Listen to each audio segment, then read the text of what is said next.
Well, thank you very much. We had a terrific meeting. We discussed a lot of things. As you know, I had an excellent phone call with President Putin that lasted for over 2 hours. We discussed a lot of points, and I do think we're getting a lot closer, maybe very close. The President and I just spoke to the European leaders. They were President Emmanuel Macron of France, President Alexander Stubb of the Republic of Finland, President Karol Nawrocki of the Republic of Poland, Prime Minister Jonas Gahr Store of the Kingdom of Norway, Prime Minister Giorgia Meloni of the Italian Republic, Prime Minister Keir Starmer of the United Kingdom of Britain and Northern Ireland, Chancellor Friedrich Merz, the Federal Republic of Germany, Secretary General Mark Rutte, the North Atlantic Treaty Organization, NATO, President Ursula von der Leyen of the European Commission. We spoke to all of those great leaders. They're all great leaders. And we had a great talk with them after we were completed. We thought it was appropriate to speak with them. And our meeting was excellent. We covered, somebody would say 95%. I don't know what percent, but we have made a lot of progress on ending that war, which is really certainly the most deadly war since World War II, probably the biggest war since World War II. And I want to thank Steve Witkoff, who's here, and I'd like to thank Jared, who's here someplace. Thank you, Jared. And thank you, Steve. What a great job you've done. Jared Kushner, Steve Witkoff, and Marco Rubio is here. Thank you, Marco.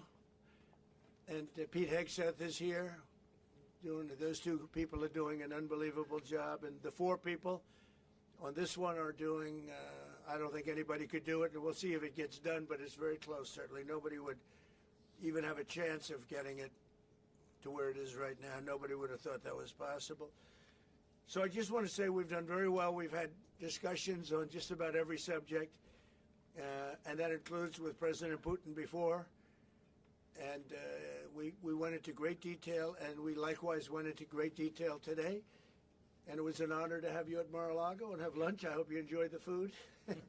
Your people enjoyed the food, I can tell you that. You're big, strong people. Your general over there looks like Central Casting. I want to also, by the way, speaking of generals, we have a great general, General Raisin Kane, who is here someplace. Thank you, General. Thank you very much. He's great. So, Mr. President, maybe you want to say a few words, Yeah. and then we'll speak over the next couple of weeks. We'll speak probably quite a bit, but we'll speak tomorrow. Thank you very much. Appreciate it. Thank you so much, Mr. President. Thank you. Thank you for everything. Dear colleagues, first of all, I would like to thank President Trump for a great meeting at this amazing place in his home in Mar-a-Lago. And we had a really great discussions on all the topics, and we appreciate the progress that was made by American and Ukrainian teams in these recent weeks. Special thanks to Steve Witkoff and Jared Kushner, and thank you to for their engagement and full commitment, and also to our team, and first of all to Rustem Umerov and General Gnatov, and to all our teams. And we discussed all the aspects of the peace framework, which includes, and we have great achievements, 20-point peace plan, 90% agreed, and U.S.-Ukraine security guarantees 100% agreed. U.S.-Europe-Ukraine security guarantees almost agreed. Military dimension 100% agreed. Prosperity plan being finalized, and we also discussed the sequencing of the following actions. And we agree that security guarantees is the key milestone in achieving lasting peace, and our teams will continue working on all aspects. We also had a joint productive call with European leaders, like President Trump said already, and a lot of leaders, including NATO and the EU. And we agreed that our teams will meet in upcoming weeks to finalize all discussed matters. And we agreed with President Trump that he will host us, and maybe in Washington, European leaders and Ukrainian delegation, yes, in January. And Ukraine is ready for peace. And once again, would like to thank President Trump for a warm welcome and substantial discussion. Thank you, Mr. President. Thank you very much. Thank you so much, Mr.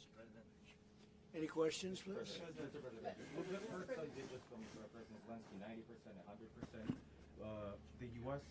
Ukraine security guarantees. What number are we at right now?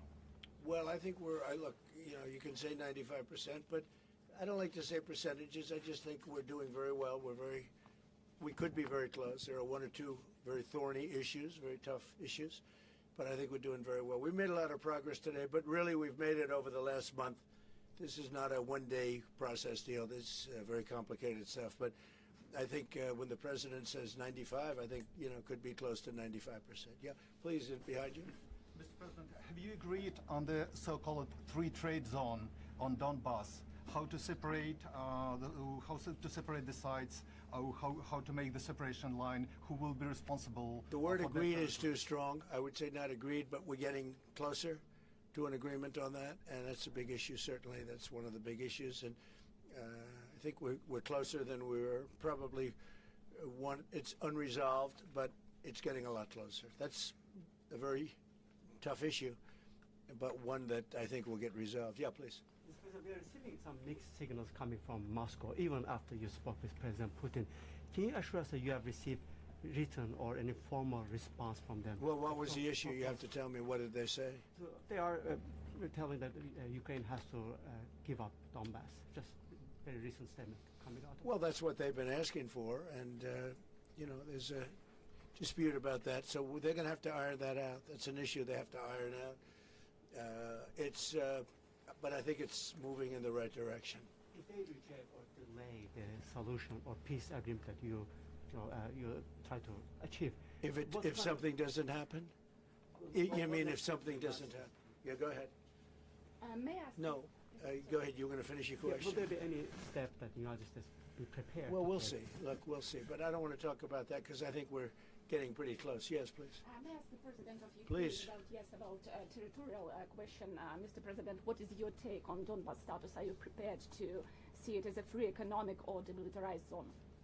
No, we spoke about 20 points planned, and I'm happy that really our teams very close to results, and I agree with President Trump that our teams worked not one day and not one week, more than 1 month, beginning from Geneva, then 2 meetings in Miami, then we had Berlin, and now we have Mar-a-Lago. So this is a very difficult question.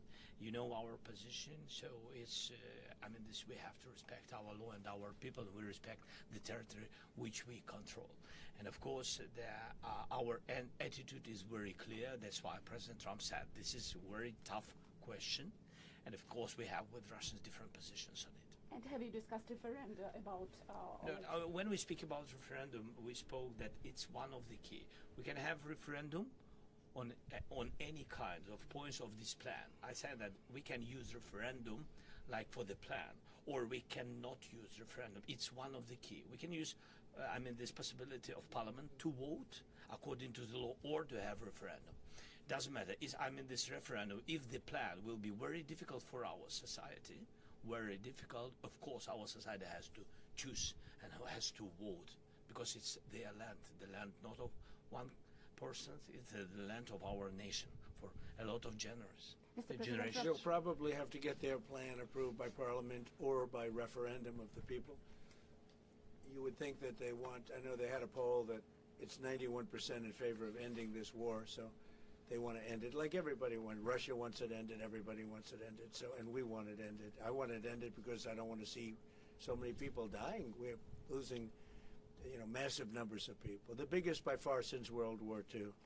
So we want to see it ended, absolutely. President Yes. Trump, you said at the top that you plan to speak again tomorrow. Is that correct? I might. It depends on what happens tomorrow. If there's an additional something to add, otherwise there's no reason to. We're in the process. Jared and Steve are working very hard to get something done, and if there's something that comes up, I'd speak, but otherwise I don't think there's any reason to. In your mind, sir, what are the thorniest issues still unresolved after the? Well, I think the land you're talking about, some of that land has been taken. Some of that land is maybe up for grabs, but it may be taken over the next period of a number of months. And you're better off making a deal now. Look, let me tell you, they have been very brave. They fought very hard and continue to fight very hard. and do tremendous damage.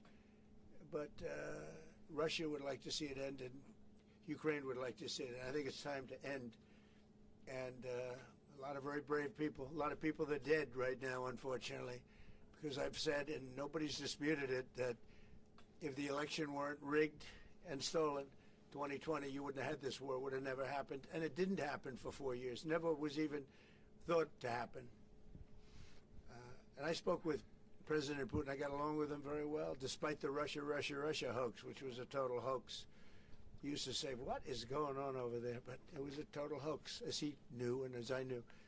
But I spoke to him, and we'd talk about Ukraine. I've said it before. It was the apple of his eye, but he wasn't going to do anything about it. He didn't do anything about it until I was gone, and then a lot of really bad statements were made by people, by a lot of people, I guess, but by a certain president that we had who was a disaster. Mr. Yes. President, do you anticipate going to Ukraine if you can get to an agreement? And I know I'd you have no said problem earlier, with doing it. You know, I have no problem with doing it. Don't anticipate it. Would like to get the deal done and not necessarily have to go. I've offered to go and speak to their parliament, and you know, if that would help. I don't know if that would help. I think it would probably help, but I don't even know if that's. You're welcome. Yeah, no, I know. Always. So I'm not sure that it would be really necessary, but if it would help save 25,000 lives a month or whatever it may be, I would certainly be willing to do that. Yeah, please. No, behind you. And how about Are you? Where are you from? from Ukraine? Good, I had a feeling. Public broadcaster. Good. And how about Zaporizhia nuclear plant? Have you discussed this question? When what? Zaporizhia nuclear plant. Yeah, we discussed that at length today. As you know, it's in pretty good shape. It can start up immediately, almost immediately. And it's one of the things I discussed with President Putin. And they were talking about the nuclear plant. That's probably the biggest in the world, just about the biggest anywhere in the world. Can you believe that? And President Putin's actually working with Ukraine on getting it open. He's been very good in that sense. He wants to see that open. And he hasn't hit it with missiles, hasn't hit it with anything. It's a big danger to do that for everybody. But they're working together to try and get it. It can open very quickly. It's in pretty good shape. And the people there have been there for years. The people there running it. You know, they have 5,000 people in that plant. Can you believe it? I learned that today. 5,000 people. It's the biggest plant of its kind in the world. And they're working together to get it open. They could maybe get it open quickly. That's a big step when he's not bombing that plant. It's a big step. Mr. President, you in the readout from Moscow, they talked about the creation of some working groups.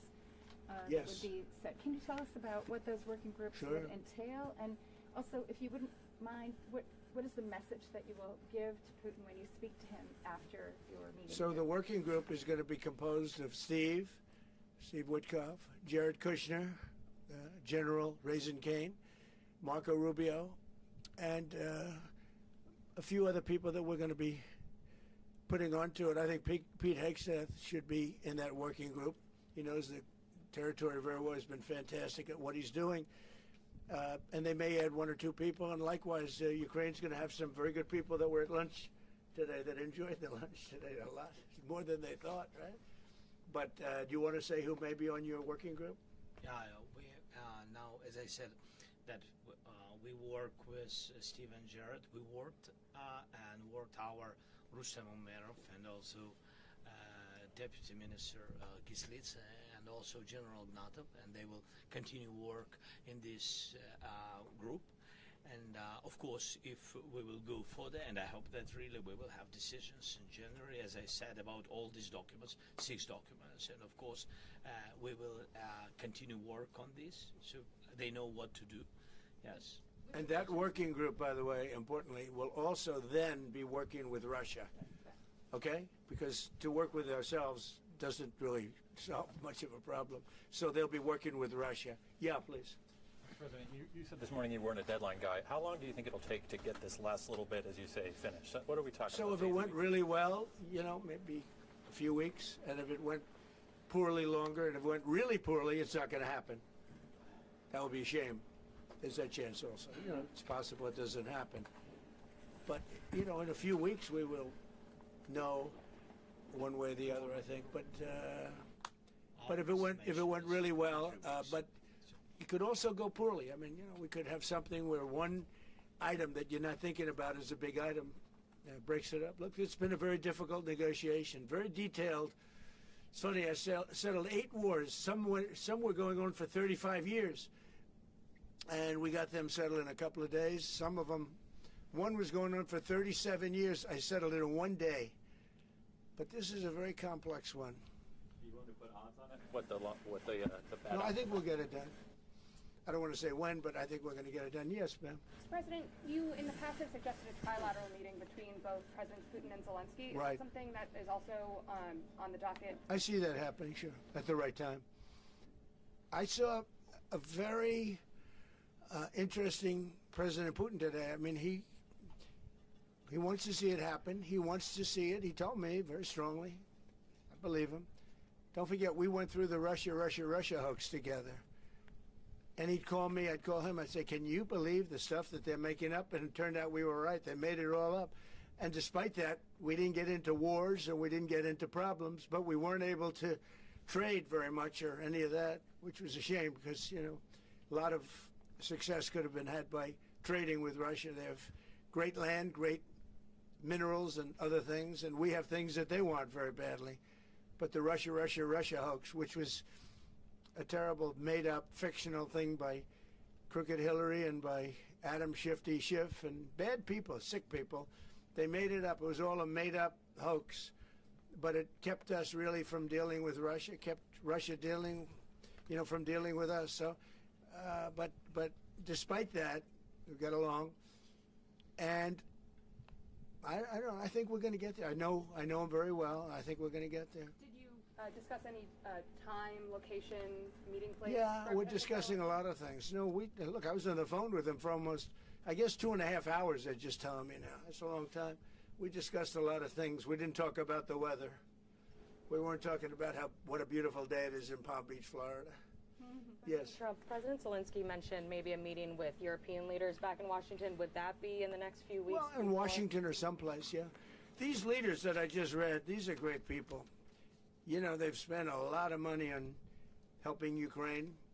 And look, they're doing it for themselves also, meaning their country, because Ukraine's a very important country for them in particular. For us, it's very important. To me, it's the lives. You know, we're thousands and thousands of miles. We're protected by a thing called the Atlantic Ocean and lots of other places, to be honest. And they're not, you know, they're right there. But we're working together with them as we should be. But I'm doing it to save lives. You know, we're not spending any money. Biden gave $350 billion away. And the president was nice enough to give us a contract to take out rare earth and things. So we'll see how that all works out. We have a contract, but we appreciated that. He was very good. But we'll see how that works out. But if you think about it, we're going to have. I really believe we're probably, Mr. President, by far closer than ever before with both parties. We had some times when he was close and President Putin wasn't. Then when President Putin was close and he wasn't. You saw that in the White House. But I think they both want to see it happen. Mr. President, in your conversation with... You're saying that, you've said multiple times that you want to stop the killing, and nearly 100 American citizens died in Ukraine on the battlefield. Yeah. What's your message to their families whose loved ones died fighting for Ukraine? Well, look, I mean, the message is so obvious. It's what a shame. They died in a foreign country. And some are celebrated people. They're very celebrated. But so sad that a thing like that would happen. Yes, ma'am. President Trump, obviously security is a major issue for the Ukrainians. Right. Did you offer any promises, any assurances today? Well, I did. We want to work with Europe, and Europe is going to take over a big part of it, as you can imagine. You know, they're right there. But we're going to help Europe 100%, like they'd help us. Yes, ma'am. You were going to say something? Yeah, I was just going to ask, when your conversation... Who are you with? Andrea Shalal with Reuters. That's what I thought. Yeah.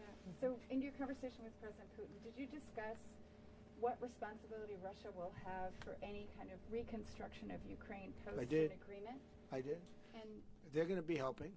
Russia's going to be helping.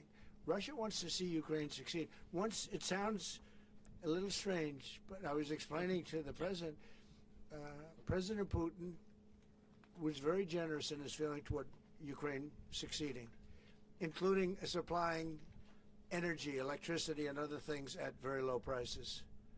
So a lot of good things came out of that call today. But they were in the works for 2 weeks with Steve and with Jared and Marco and everybody. Did Russia agree, or did Putin agree to a ceasefire to allow a referendum to take Not a place? ceasefire, and that's one of the points that we're working on right now. No, not a ceasefire. He feels that, look, you know, they're fighting and to stop, and then if they have to start again, which is a possibility, he doesn't want to be in that position. I understand that position.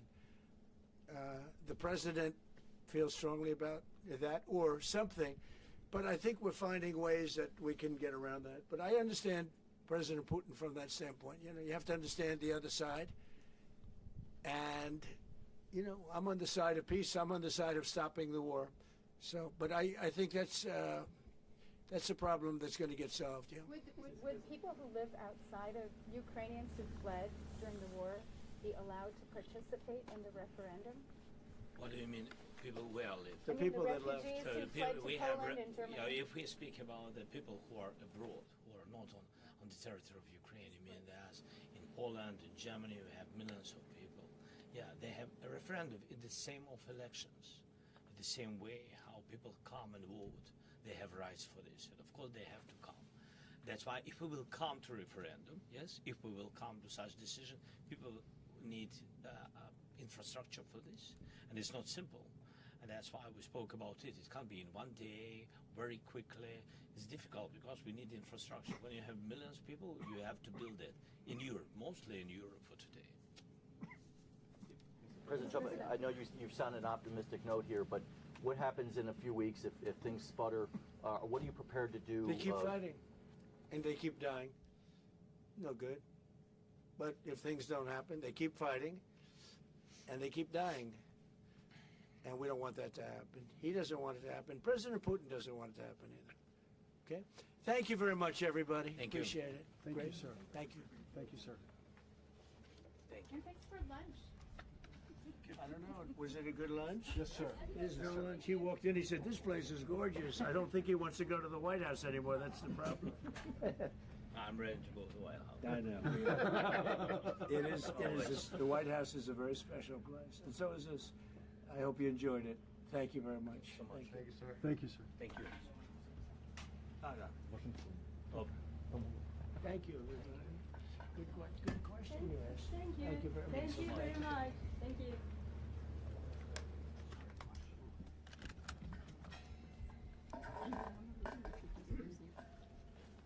Hey, great job.